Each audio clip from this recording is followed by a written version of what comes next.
As Elijah noted, this morning we're digging into the topic of grief as we continue our series this summer, praying through our emotions. And so today's really is a difficult it's a difficult topic, right? Grief is a hard thing.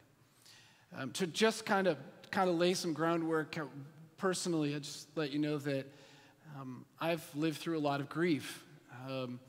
Some things not as intense as other things, but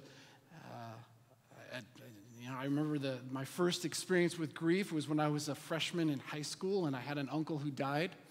I remember being pulled out of school and going to the funeral. Not too long after that, I remember walking through grief, not making the travel soccer team. Here I had worked, and I actually made the team until they found out my birth date was just a few weeks too beyond the cutoff date, and so I didn't make that team, and I had to work through that. And then a few years later, death of a coworker. And as I've continued journeying through life, grandparents, 3 of them, other uncles, aunts, father-in-law, brother-in-law.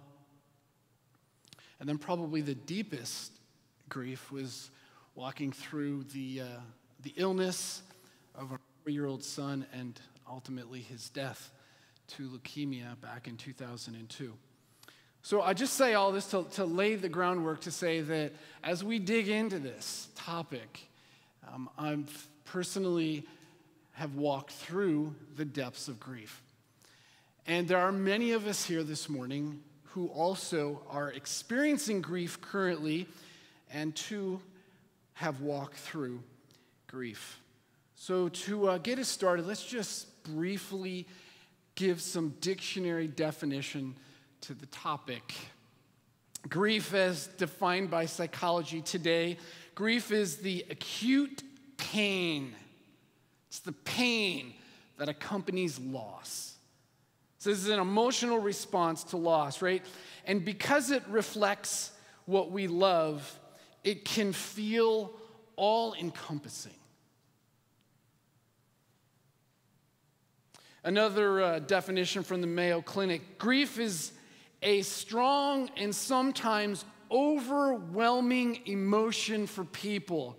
There it is, we're praying through our emotions. Grief is an overwhelming emotion for people, regardless of whether their sadness stems from the loss of a loved one or from a terminal diagnosis that they or someone they love have received. They personally might find themselves feeling numb and removed in daily life and unable to carry on with the regular duties, which saddle them with their sense of loss. Grief is this natural reaction to loss. It's both a universal, meaning lots of us, all of us as humans experience it, but it's also personal in that it's individual, that each of us walk through individual experiences of grief, and they vary, and they're influenced by the nature of loss. And so, kind of as I was thinking about this topic, I began to just write down different ways in which we experience loss, different ways that we experience grief, and I thought about some things. I thought about like the loss of a job, how people have been terminated or have made a job transition, and that has had this sense of loss of something comfortable, something familiar, something that I enjoyed, something that I appreciated, and now I'm grieving that. It's been, I wrote down an important role, grief from an important role. It's that time of the year where moms are will be very soon, putting their kindergarten on a bus. This is a transition in a role for a mother and a father. And some mothers and fathers, like my wife and I, made a trip out to college last week, almost 2 weeks ago now, to drop off a son.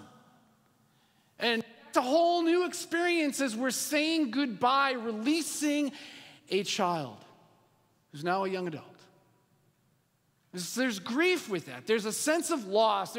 There's change that's that I'm experiencing, that my wife is experiencing. Not only for us, but it's also for the kid, for the student, right? I mean, there's a big change in our son's life. He's having to navigate now what it means to live outside of home. He's grieving that. I thought about health and how people have loss of hearing or a loss of eyesight or a loss of the control of the bladder or the use of a limb or have gotten diabetes or even worse, the C word, cancer. And with these diagnoses and these loss of abilities that physically we have to endure comes grief. And then I wrote down the end of relationships, like divorce or a close friend that moves away. The emotions with that of loss and having to process that.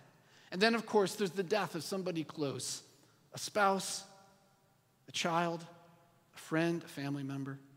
All of these things are experiences that are common to us as people.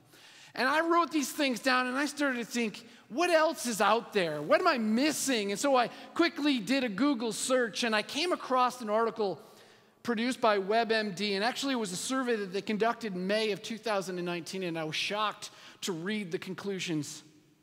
And here's just a little bit of a blurb from the article. The title here, I did the math and I put the title on here. 72% of Americans have grieved a significant loss in the past 3 years. I was shocked to read that statistic. You see, WebMD's survey, Grief Beyond the 5 Stages, sought to discover how people grieve after different life events and how they got through them. It was taken May 16 and May 19. In 2019, there was 1,084 respondents. Of those, 780 said they had grieved over a life event in the past 3 years. You do the math, it's 72%. What is it that they're grieving over? This next chart, 10 different things: the death of a family member or a close friend, a loss of friendship, family member's serious illness or diagnosis, the death of your pet, your own serious illness or diagnosis of a chronic health condition, a loss of a job, a loss of a home or possessions, divorce, death of a spouse, death of a child. 72% of us are grieving or have been grieving or experienced something in the past 3 years in which we've grieved. 72% of us sitting here in this auditorium, 72% joining online, 72% who will view the video of this service during the week, 72% of those living in Elizabethtown, Reims, Mount Joy, Lancaster, Harrisburg, Pennsylvania, the U.S., the world, in the past 3 years have experienced some kind of grief. It's stunning. The question is, how do you get through it, right? And many of us have been journeying through it. And one of the things about grief, though, is that we journey it alone. We journey it alone. I'm going to come back to that in just a second. This is a series in which we are working through our emotions and expressing and learning to express our emotions to God, right? So we have said that the goal of this series is to remind us we have emotions. And those emotions should not be repressed. They shouldn't be stuffed down, but instead they should be expressed to God. Why? Because God wants to hear them. He wants us to express them to Him because that's an evidence. It's an expression of relationship. God desires relationship. And when we communicate these things to God, that's what prayer is.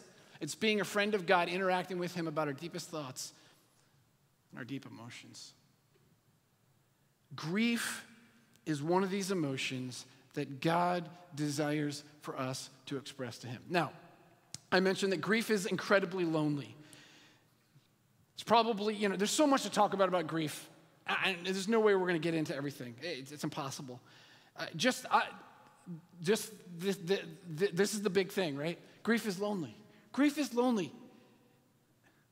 You feel alone in it. Nobody else knows what you're thinking. Nobody else knows what you feel. Nobody else knows what's going on inside of you. Now, you can share it with people, and that is helpful, and that's an important step in dealing with my grief. But it's incredibly lonely. It's incredibly lonely. People, there are many of us who are here this morning. There has been several of us who have experienced death in this past year. Death of a spouse. Death of a parent. Death of a sibling. And you are walking a journey that feels incredibly alone. And it's true, it's lonely. And the temptation, though, is to believe that you are all alone in it. And what I want to encourage us with this morning is that that's not the truth. We're not alone in it. But in fact, God is with us in it. Now that raises all kinds of questions, and we'll dig into it. But as Elijah read earlier, we're going to read this morning Psalm 23.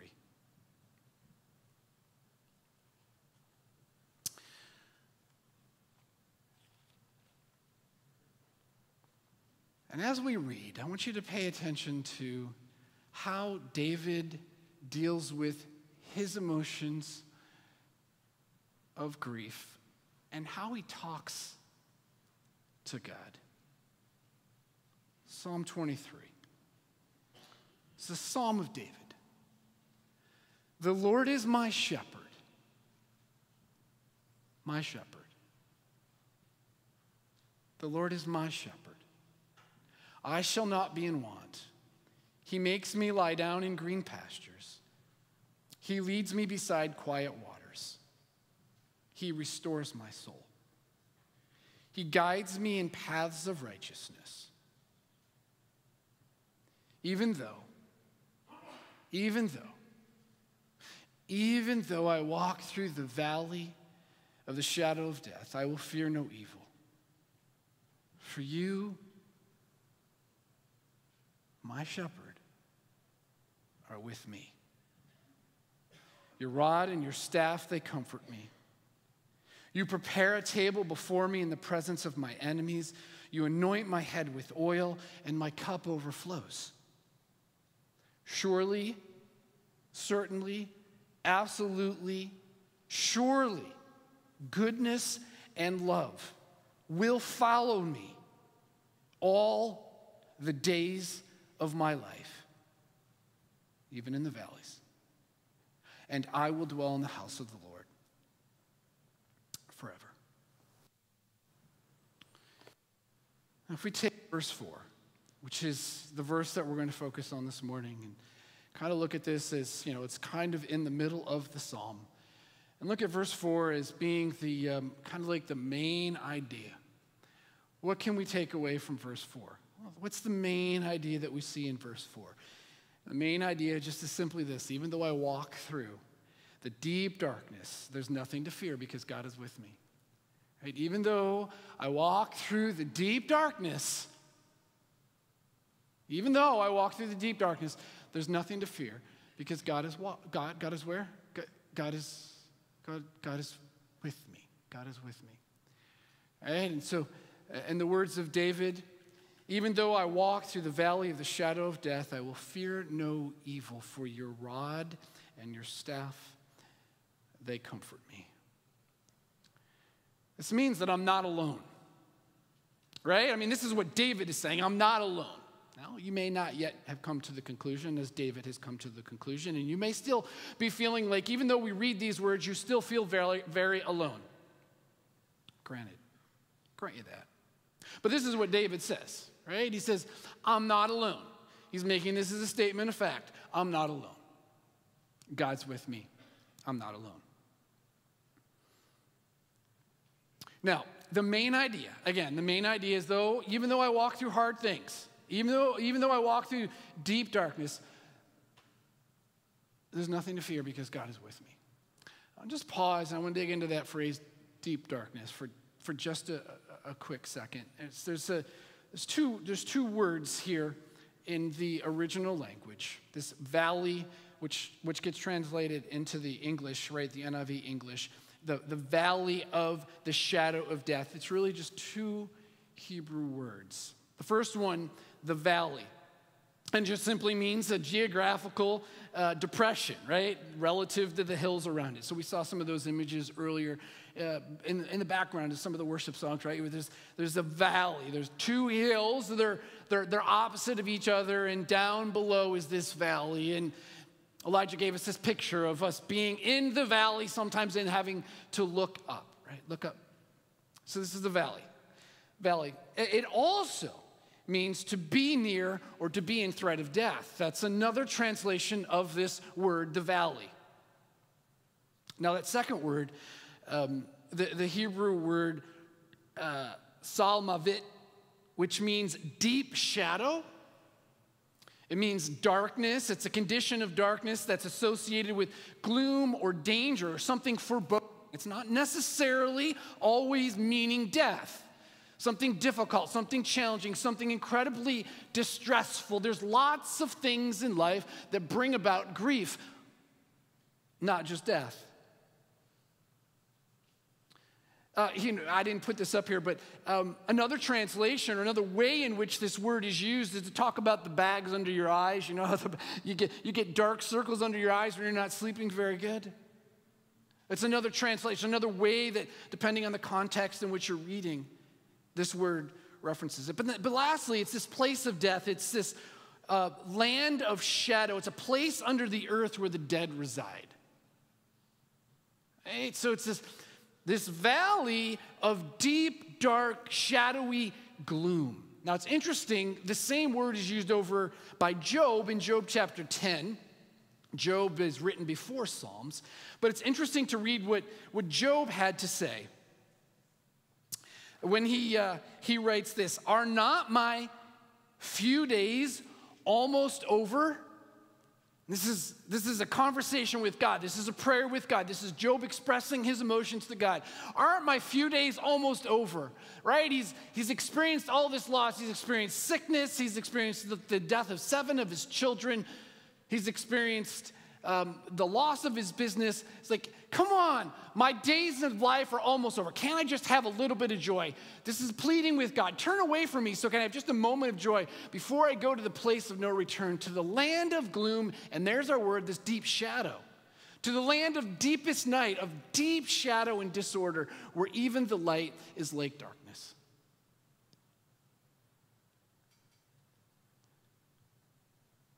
We get the sense of what it is that the writer is saying, what David is expressing when he says, even though I walk through this deep, shadowy, gloomy, dark, hard place,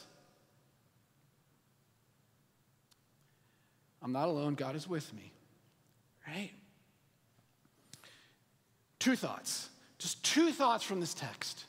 The first one is this, right? It comes from this phrase, even though I walk through the valley of the shadow of death. Even though this happens, right? While I'm walking through the shadow of death, I'm not alone. But even though this happens to me, right? This is going to happen to me, right? I am going to experience difficult things, right? To live life means I'm going to have to walk through the deep, shadowy, dark places. This is what David implies. Even though I walk, even though this happens to me, even though it's going to, it happens. To live life means that I walk through deep, dark, shadowy things. Nobody's exempt from it. Everybody experiences it. Everybody. Every single person. It's universal, yet deeply personal. Right? Now, I think this is very important for us to grasp, because sometimes people who are followers of Jesus, people who are in the church, people who worship God, have come to this wrong conclusion that because I'm a follower of Jesus, because I worship God, that somehow that means that I'm going to be protected from all and any kind of evil that may happen to me. I'll be protected from deep and dark and gloomy places. And maybe you're here this morning and you have that notion, or maybe you're here this morning and maybe as you came to faith in Jesus, it was part of it. You know, you were it was appealing that you were going to get into the club in which God was going to protect you. That's just not the truth. That is bad theology. It's a bad understanding of the Bible. See, David understood that even though he walked through, meaning he's going to walk through, even though I'm in the middle of the darkness, everybody will walk through deep, shadowy darkness. When you look at Scripture, I mean, the Bible's full of it. The Bible's full of stories of people. Oh, we just looked at the life of Job, right? Who lost all that he lost, including his physical health, and then ultimately he did die. He walked through this deep, dark place of grief. And then there's Sarah, Rachel, and Hannah, Elizabeth, women who pleaded with God for decades for a child. Just not ever able to have a child. This longing for being a mother, not possible. Sense of loss from being able to experience that in life. And then there's Joseph, right, who was wrongfully thrown into a pit and carried off to Egypt.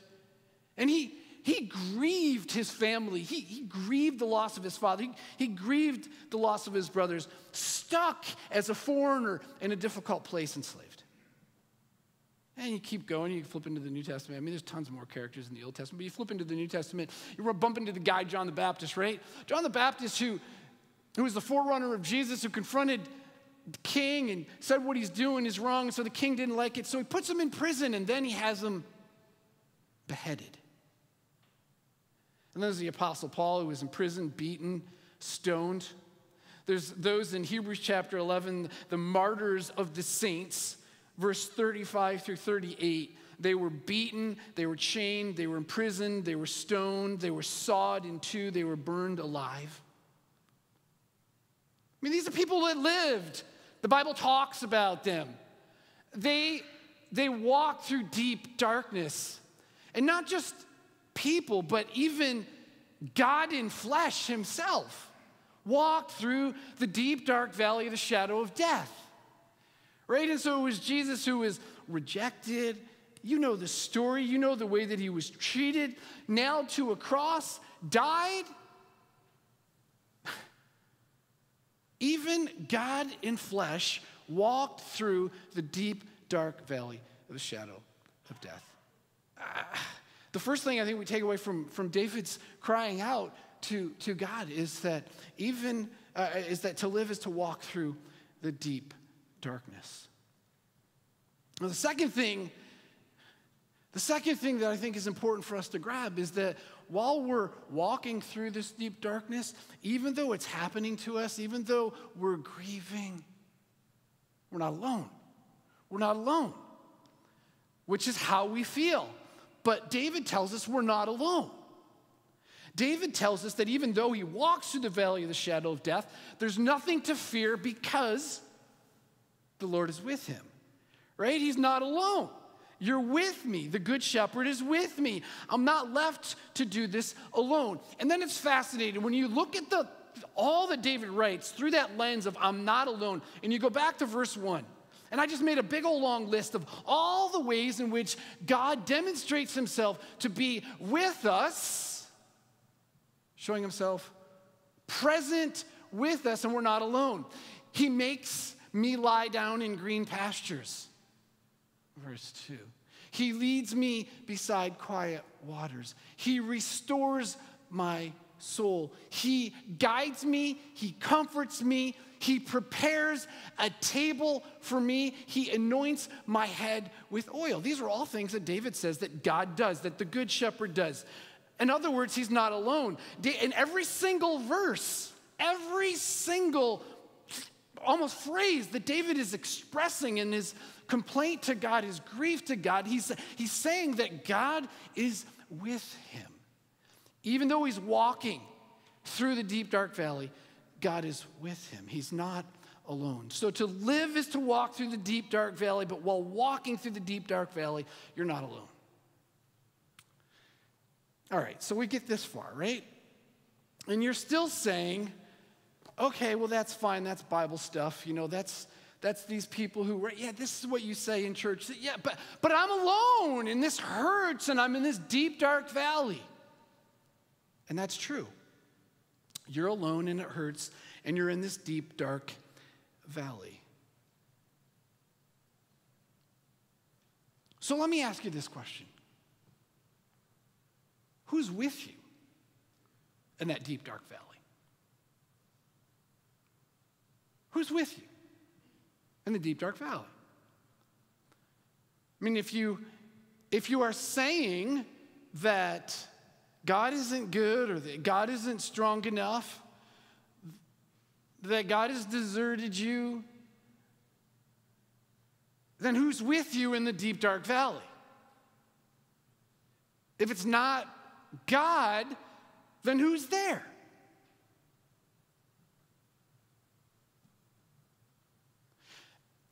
You know what's interesting is if you conclude that the only person there in the deep, dark valley is yourself, right? No one but myself. And then you read back through the Psalm 23, it's pretty interesting to consider. So this is how that reads. If you conclude that nobody is in the valley with you, this is how you then read Psalm 23. I'm the good shepherd, and I make me lie down in green pastures, and I lead myself beside quiet waters, and I restore my soul, and I guide me in paths of righteousness, and I will fear no evil because I'm with myself, and my rod and my staff, that's what comforts me. And I prepare a table for myself, and I anoint my head with oil. You see, if we come to this place in which we conclude that because my hurt and my pain is so difficult that there is no God, then who is with me in the valley? Nobody's with me in the valley. It's me. It's all me. I'm doing it on my own. I'm dealing with it on my own. I'm strong enough on my own. I'm satisfying myself on my own. I'm figuring it out on my own. And just let me ask you this question. Is that really true? Are you figuring it out? Are you really comforting yourself? Are you really solving what's going on deep, deep down inside? Are you really fixing it? Are you really finding comfort? Or are you just filling your life with other things to try and make it better? But the reality is, it really isn't. See, as I've wrestled through my own grief and wrestled with the question, where is God? And is he really present? And is he really good? And is he really strong? And have personally felt like he's not good, and he's not strong, and he's not loving, and he's absent, and he's not there. And some of the psalmists clearly articulate the same kinds of feelings. And we talked about some of that earlier when we talked about depression, right? When I find myself in that place, I'm ultimately left with having to come to a conclusion. Who's with me? Myself? Maybe another God? Maybe some substance? Maybe some game? Who's with me? David says, look, you can put your faith wherever you want. And this is the deal. Everybody puts their faith somewhere, right? I can put my faith in myself, that I'm with myself in the valley, and that I'm taking care of myself and I'm solving these issues. This is where I can put my faith. I can put my faith in myself. Or I can put my faith that there's a good shepherd with me in the valley. See, this is your choice. Everybody has a choice. You have a choice, I have a choice. What's your choice going to be? Who do you say is with you in the valley? David says that God is with him. He says that the Lord, his shepherd, is with him, right? The Lord is my shepherd. This is who is with me in the valley. I'm not alone in the valley. The Lord is with me in the valley. This isn't just something that I'm saying to make myself somehow feel good. This isn't something that some magic wand I'm waving to make it better. This isn't just some kind of pretend thing that I'm fabricating, right? No, David says, the Lord is my shepherd. I have faith that there's a God, and that God is a shepherd. And as a shepherd, he's leading me, he's guiding me, he's doing what shepherds do. And David knows what a shepherd does because David was a shepherd. David knows what he's saying when he says, the Lord is my shepherd. This is kingly language. Kings of ancient Near East identified themselves as being shepherds, as leaders, guiders, caretakers of their country, their nation. And David, who understands this image and understands these things, says that the Lord is my shepherd. I have a shepherd who's guiding me, who's directing me, who's leading me, who's caring for me, who's providing for me, who's nurturing me, who's tending me, who's protecting me and guarding me and shielding me and celebrating over me and honoring me with a table in front of my enemies. I have a shepherd of my soul, and he's the Lord, and that's who I am trusting. And so you say, well, how is it that the Lord is then my shepherd with me in the deep, dark valley? How is it that he's there? And what is it that he's doing? And how is it that he's shepherding me? And what does that look like? And what it looks like is simply this. God shepherds and cares for us and nurtures and encourages us through his words. Through his words. Through his words. When we read his words, when we're deep down in the valley, his words do those things. They guide us, they lead us, they shepherd us, they nurture us, they care for us, they encourage us, they strengthen us. They're food for our soul. They help guide us through the deep, dark valley of the shadow of death, through which Jesus has already walked. So he knows the way. God in flesh has already done this. He knows the way. And as we read and interact with his words, he guides us. Not only through his word, but his Spirit, when we put our faith in Jesus, comes and lives within us, literally comes and lives within us. And we're not alone. He's dwelling within us. Over and over in Scripture, we see that. Not only through his Spirit, but through his people. And thus the value and the importance of being together with people who have skin on that we can look at and we can express our grief and find good people who will be good listeners and that they will be good empathizers. And they won't be people who offer advice, but people who just let you express. But in grace, do present and provide truth. As you express your hurts and your pains. You see, this is how the Lord, my shepherd, is with me. And how he guides me. And how he's helped me. I can tell you that through the study of his word, through the connectedness with his people, through the gathering of worship, personally, it has helped me, encouraged me, strengthened me. Just being here this morning has been that for my soul. Worship team, would you guys come on up? As we bring this to an end, I want to go back and just point out how personal this shepherd is. Right? Verse 1, the Lord, capital L, capital O, capital R, capital D, that translated in English simply means Yahweh, the one who is over everything, the whole planet, over everything that exists, is my shepherd. He's my shepherd. Yes, he's your shepherd. Yes, he's our shepherd, but he is my shepherd. He is shepherding me. He's comforting me in my grief, in my loss, in my challenges, in my heartache. He is with me.